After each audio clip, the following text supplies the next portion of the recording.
morning, good afternoon, good evening. Religion has become the opium of the people, said Karl Marx. I don't know about being the opium, but definitely has had an ill effect, especially in Africa. It has become the excuse for doing nothing. Man is a creature of reason. And it is the ability to think and reason that has made man master of his or her own destiny.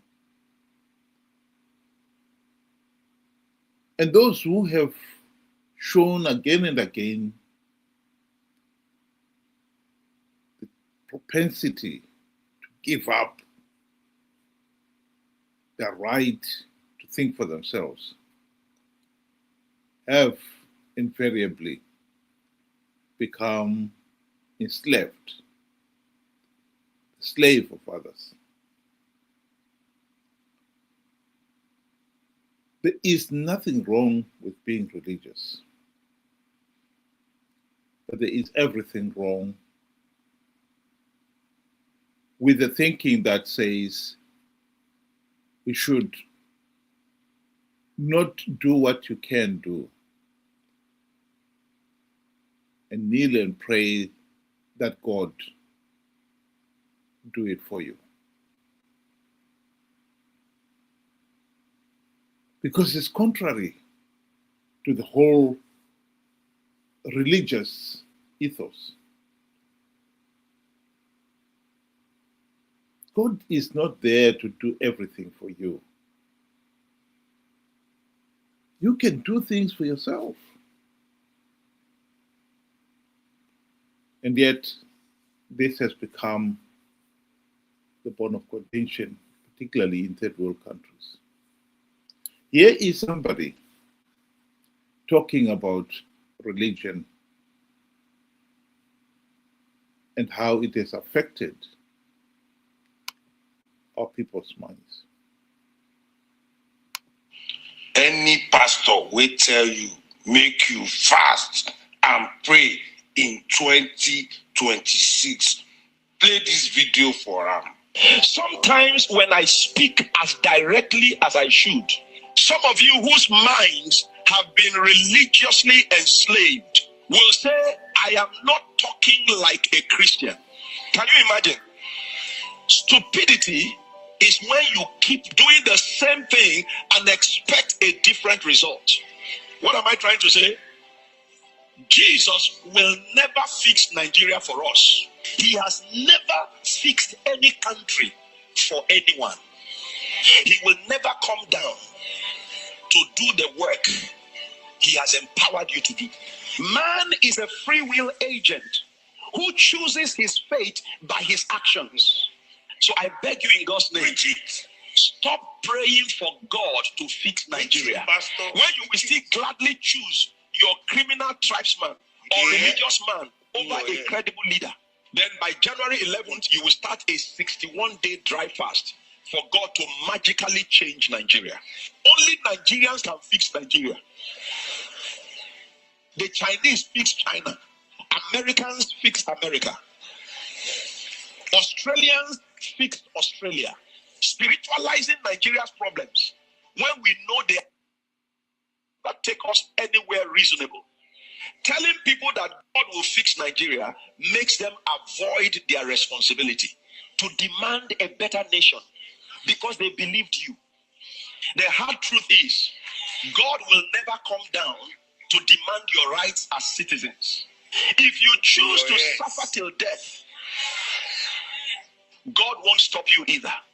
Teach this truth instead of declaring 3 months of fasting and prayer for a better Nigeria. You do this prayer all the time, yet Nigeria has been on rapid decline. God is not deaf, it is you who is ignorant. Prayer without action is useless. The funny thing is that it is still the same people who voted the criminals into government because of their selfish, religious, or tribal interests. They are still the ones that will come for the fast. Well, there's a lot of truth in that. In Africa, some of the leaders whom the nation had risked everything to put into positions of power and authority with the designated task to implement the democratic reforms to stop ZANU-PF rigging elections, have not only failed to implement even one token reform in 25 years, including the 5 years in the GNU.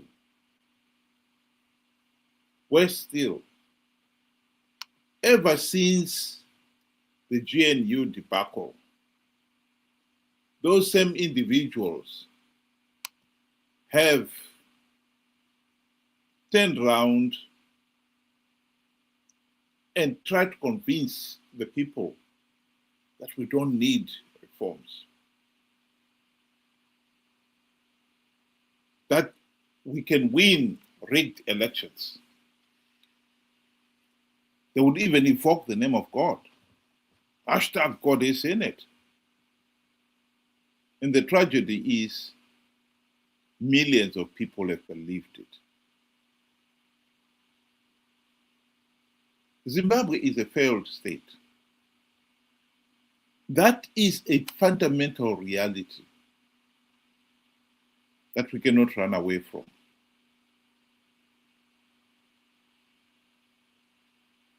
We had two options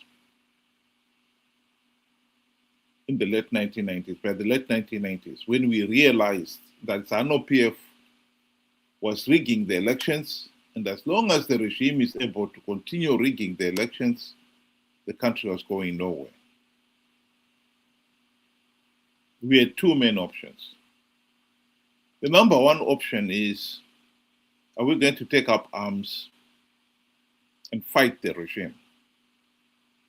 Because ZANU-PF was never going to give up its dictatorial powers. And the regime was never going to reform itself out of office. The second option was, let's elect opposition leaders who will implement the democratic reforms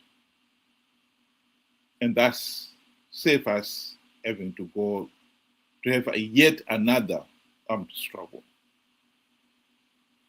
The second decision was a sound one.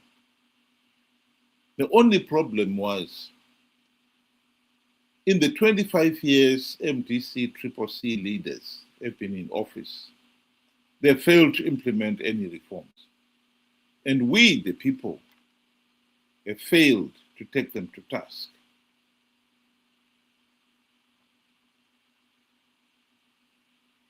And it is interesting to note here that some of those individuals who sold out during the GNU are the ones who are giving the nation the falsehoods that we can achieve meaningful democratic change in Zimbabwe without implementing any reforms, because they themselves have plugged all the vote-rigging loopholes, and God was in that scheme.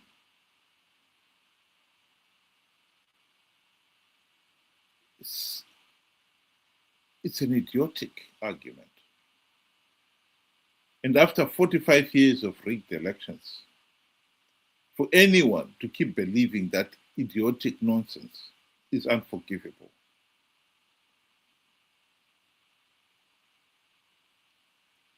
So again, I refer to the original statement I made at the beginning. God does not do for men what men can do for themselves.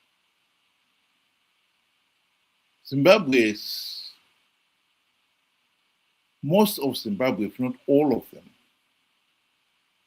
are man-made problems. And with man-made, I mean it is within our mortal ability to solve them. And yet, some of us have become so super religious that we prefer to ask God to solve those problems for us.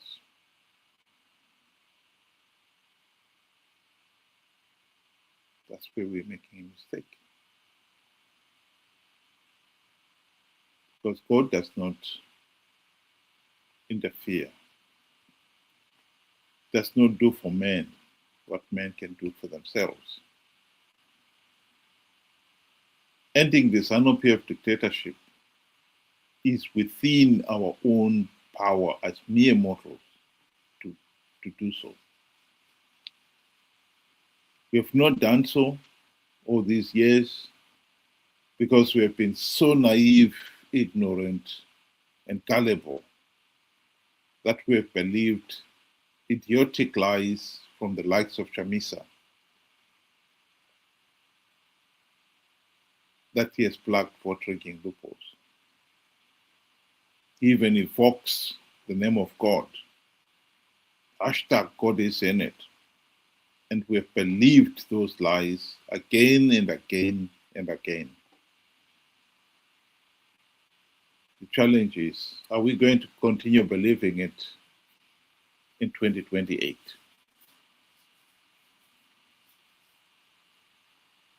Think about it. Thank you. Have a good evening.